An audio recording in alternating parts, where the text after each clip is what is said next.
Hello student, स्वागत है आपका हमारे चैनल पर। आज हम लोग पढ़ने वाले हैं क्लास 9 के एक्सरसाइज 3.2 के प्रश्नों को। तो चलिए देखते हैं प्रश्न संख्या 1 को। निम्नलिखित प्रश्नों में से प्रत्येक प्रश्न का उत्तर दें।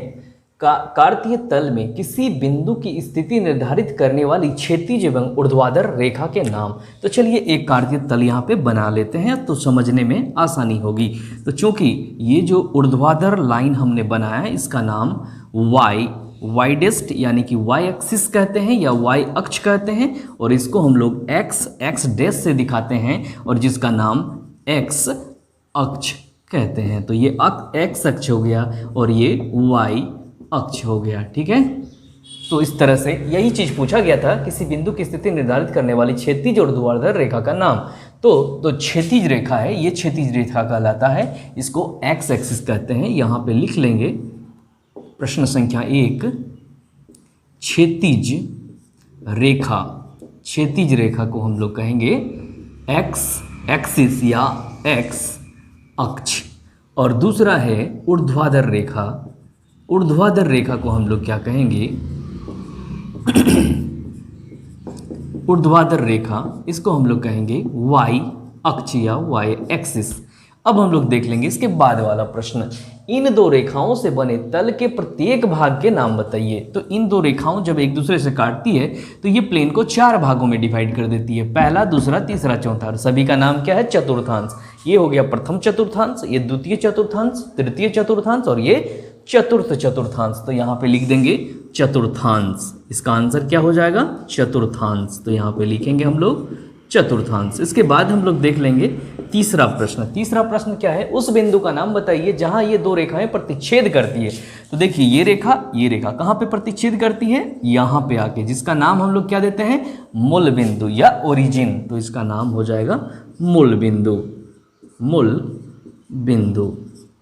तो इस तरह से ये क्वेश्चन यहीं पे कंप्लीट हो जाता है। अब हम लोग देख लेंगे इसके बाद अब हम लोग देखेंगे एक्सरसाइज 3.2 का क्वेश्चन नंबर 2। तो चलिए देखते हैं प्रश्न को। आकृति देखकर निम्नलिखित को लिखिए। यहाँ पे एक आकृति दी गई है, इस आकृति का ऑब्जर्वेशन करके हम लोग जो दिए गए प्रश्न हैं इनका उत्तर निकालेंगे, आंसर देखेंगे। तो फर्स्ट क्वेश्चन को हम लोग देख लेते हैं, बी के निर्देशांक ज्ञात कीजिए। तो बी कहाँ पे है? सबसे पहले इसमें हमें बी ज्ञात देखना पड़ेगा, बी कहाँ पे है। तो चलिए बी को देखते हैं। तो देख पा रहे हैं हम बी यहाँ पे है। तो ये जो बी पॉइंट है इसका निर्देशांक क्या होगा? तो चलिए यहाँ पे लिखते हैं हम लोग। तो सबसे पहले क्या देखना पड़ेगा कि यहाँ से एक्स एक्सिस पर एक लंब डालते हैं और यहाँ से वाई एक्सिस पर एक लंब डालते हैं। तो जब एक्स एक्सिस पर लंब डाले तो कितना तक आया? -5। तो यहाँ पे -5 पहले एक्स एक्सिस का मान लिखा जाता है, फिर जब वाई एक्सिस आया तो मूल बिंदु से कितना दूरी पर है? 2 की दूरी पर। तो कितना हो गया? -5 और 2। तो यहाँ पे पहला का आंसर हम लोग लिख लेंगे, क्या हो जाएगा? -5 और 2। ठीक है, ये निर्देशांक हो गया। दूसरा आंसर हम यहाँ पे लिखेंगे, देखते हैं सी के निर्देशांक। तो सी कहाँ पे है? सबसे पहले यहाँ पे हम खोज लेंगे। तो सी यहाँ पे है, ये देख पा रहे हैं हम। तो सी का निर्देशांक क्या है? तो सबसे पहले एक्स एक्सिस पर लंब डालना है। तो एक्स एक्सिस पर यहाँ पे है, मूल बिंदु से इसकी दूरी को देखना है। तो मूल बिंदु से क्या दूरी है इसकी? 5 है। तो यहाँ पे हम लोग 5 लिख लेंगे। और जब यहाँ से वाई एक्सिस पर लंब डाला जाता है तो मूल बिंदु से दूरी इसका -5 है। तो इसके बगल में -5, यानी कि निर्देशांक क्या हो गया? 5 - 5। तो यहाँ पे लिख लेंगे 5 - 5। अगला देखते हैं तीसरा प्रश्न को।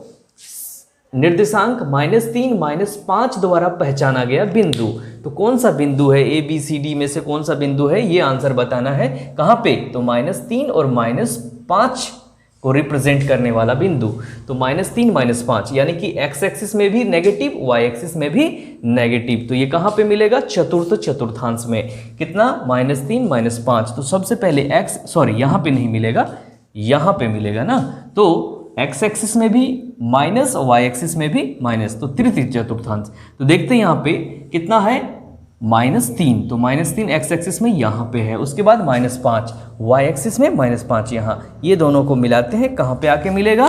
तो ई में, यानी कि इसका ई का निर्देशांक कितना हो जाएगा? एक्स एक्सिस पर -3 और वाई एक्सिस में -5। तो कौन से बिंदु को रिप्रेजेंट करता है ये? ई को। तो इसका आंसर हो जाएगा ई। इस प्रकार से चौथा प्रश्न देख लेंगे हम लोग। निर्देशांक 2 माइनस 4 द्वारा पहचाना गया बिंदु। 2 माइनस 4, 2 यानी एक्स एक्सिस में 2 और वाई में कितना, तो -4। वाई में -4 कहाँ पे, यहाँ पे है। तो ये बिंदु को आगे बढ़ाते हैं, इसको आगे बढ़ाते हैं, कहाँ मिल गया, जी में। कितना है इसका निर्देशांक, 2 माइनस 4। ठीक है, तो कौन से बिंदु को दर्शाया जा रहा है, तो जी को। इसके बाद वाले प्रश्न को देख लेंगे 5 नंबर। डी का भुज क्या है, तो डी कहाँ पे है, सबसे पहले जानना पड़ेगा। डी यहाँ पे है, इसका निर्देशांक चलिए लिख लेते हैं यहाँ पे। ये एक्स एक्सिस को 6 पर काटता है, तो 6 यहाँ पे हो गया, और वाई एक्सिस को 2 पे, तो 6 और 2। हमें ज्ञात क्या करना था, इसका भुज ज्ञात करना था। भुज इसका क्या होगा, तो फर्स्ट जो एक्स एक्सिस का निर्देशांक होता है वो, तो 6 हो जाएगा इसका आंसर। इसके बाद हम लोग देख लेंगे क्वेश्चन नंबर 6 को। क्वेश्चन नंबर 6 क्या है, तो 6 नंबर है बिंदु H की कोटि क्या है। तो H हम लोग सबसे पहले ढूंढेंगे, H यहाँ पे है, इसका कोटि क्या है। तो चलिए निर्देशांक पहले ज्ञात कर लेते हैं। एक्स एक्सिस को काटता है ये -5 पर और वाई एक्सिस को -3 पर, तो इसका कोटि ज्ञात करना है। प्रथम को कहते हैं एक्स निर्देशांक या भुज, दूसरे को वाई निर्देशांक या कोटि, तो -3 इसका आंसर हो जाएगा। इसके बाद हम लोग देख लेंगे, ये -3 हो गया। इसके बाद हम लोग देख लेंगे 7 का आंसर। तो 7 का आंसर क्या होगा, L के निर्देशांक, L कहाँ पे है ढूंढना है पहले।